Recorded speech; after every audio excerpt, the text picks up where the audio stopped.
Hello, everybody. This is the People's Advocate coming to you today with an update on what's going on with the homelessness crisis in Nashville, Tennessee. And if you can see, the title of this broadcast is The Calm Before the Storm. Now, I picked that title because, as most of you all know, the People's Advocate I am that I got that title, self-proclaimed title, from the advocacy work that I provide through my nonprofit organization, Community Bridges Incorporated. Community Bridges Incorporated was created in response to my own experience with um, homelessness caused by the affordable housing and social services agencies failing to provide the services that they are giving our federal tax dollars and grant funding and charity donations to. They're giving all this funding yearly to provide a service that a lot of us are not receiving. And so as I started my nonprofit, I experienced a lot of lack of cooperation from the existing agencies and the local, state, and federal government.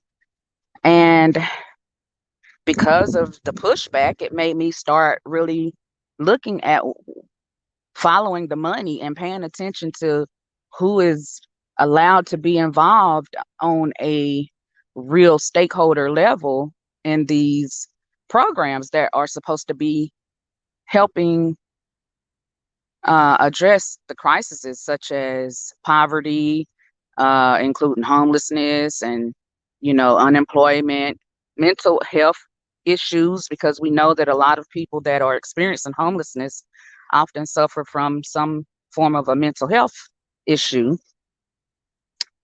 And I just noticed that it's almost nearly impossible for a person like myself who has a chronic history of homelessness. When I say chronic history of homelessness, that means that I suffer from a disabling mental health disorder as well as have a chronic history of homelessness. Um, for one, for me to be able to acknowledge those factors about my life or who I am as a person, without guilt or shame, is a barrier breaker that I really respect about myself, and that's why I give myself the name the People's Advocate. Because if it takes you being able to humble yourself enough to see where you're different from other people, or what type of disadvantages you have as a person that a lot of people tend to look at in a discriminatory way.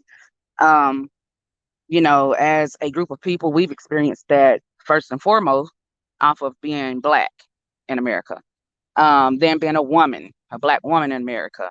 And then to be a Black woman in America with a disability, it's like three strikes against me automatically.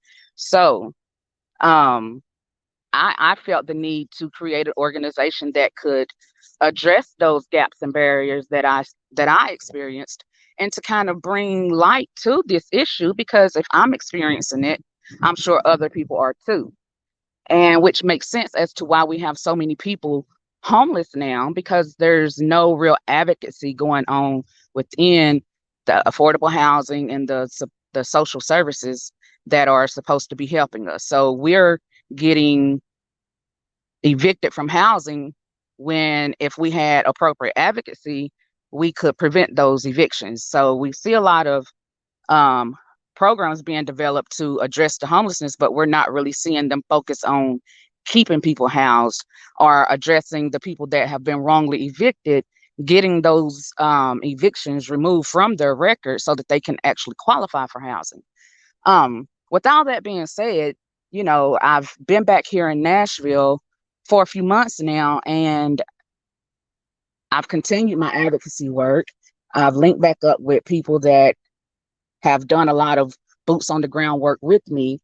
And just getting back into the swing of things and being around the different organizations and community members has really allowed space to stir up some good trouble in a way. And this isn't something that I can take credit for. I just feel like it's like a perfect storm that has happened, to the point to where now it's causing everybody to really reveal the veil, reveal their mask, be transparent, and to really um, look at why we're doing any of what we're doing. We see a lot of people arguing right now about funding. There's millions of dollars on the line right now to create solutions for the homelessness problem that we're all, witnessing nationwide or globally. But here in the state of Tennessee, there's a lot of funding going around. Um, and people are starting to notice that certain organizations or individuals appear to have ability to not have to follow the regular procedure that everybody else has to in order to gain grant funding. And right now, it just brought to my attention that that is one of the main agencies here in Nashville. I'm not going to call any names because there's getting ready to be a meeting tonight. And so that's why the title of this video is The Calm Before the Storm, because we're getting the opportunity to speak for 2 minutes in front of the city council to help sway the decision that they make on how this funding is spent. Um, because I have so much to say, sometimes I have to, because I'm a person with a disability, my disability is bipolar disorder. That's why I can talk a mile a minute. But when I know that my thoughts are racing because I'm passionate about what I do and what I advocate for, um, I still have to work on myself to make sure that I pull back some of that energy to reserve it, because I can't go in and try to get everything out all at one time. I have to really think it through as to what key points do we really want to make sure get brought to the attention of the people that make the decisions. So that's why I'm here. Well, I still haven't figured out how to turn the phone around without actually, um, turning it around. But y'all know water is like therapy for me. If you didn't know, now you know. But so I'm here at one of my little spots. And to be honest, this is why I love Nashville, Tennessee. It ain't got nothing to do with really the people here or the opportunities, because it's a struggle. Even though those opportunities are there, they are very selective, and it's very, I'm just talking today because, hey, y'all, all the stuff coming to the table. I ain't thought I'd see this type of confrontation within the local government.